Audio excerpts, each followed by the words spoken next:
Байқоңыр адамзаттың ғарыш кеңістігін игерудегі көптеген бастамаларында бірінші болған тарихтағы ең атақты ғарыш алаңы.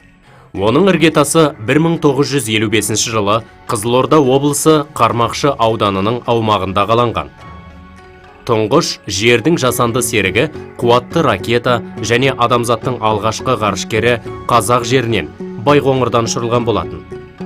Күннің, айдың, шолпанның алғашқы жасанды серіктермен ғарыш кемелері, орбиталық станциялар, метеорологиялық бақылаулар жүргізуге арналған жасанды жер серіктерін бірінші рет Байқоңырдан ұшырды. Қазіргі таңда Байқоңыр қаласы мен космодромы Байқоңыр жиынтығын құрайды. Екі ел арасындағы келісім бойынша Ресей елі Қазақстаннан Байқоңырды 2050 жылға дейін жалға алған.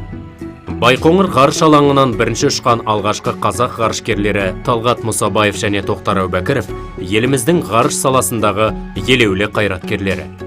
Ғарышқа самғаған біздің отандастарымыз Талғат Мұсабаев пен Тоқтар Әубәкіров аса күрделі техниканы басқаруда ерлік пен біліктілік үлгісін көрсетті.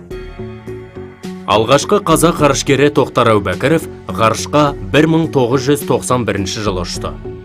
Тоқтар Әубәкіров дыбыстан да жылдам жүйткейтін ұшағын дауылды күні алып толқындармен арпалысып тұрған кемеге қондыра білді. Көрсеткен ерлігі үшін оған Кеңес одағының батыры атағы берілді. Одан кейінгі ғарышкеріміз Талғат Мұсабаев ғарышта 3 рет болды.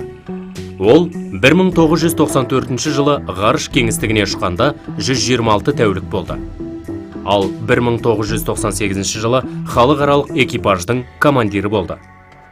Сол кезде ғарышқа ұшу уақыты 207 тәулікке созылды.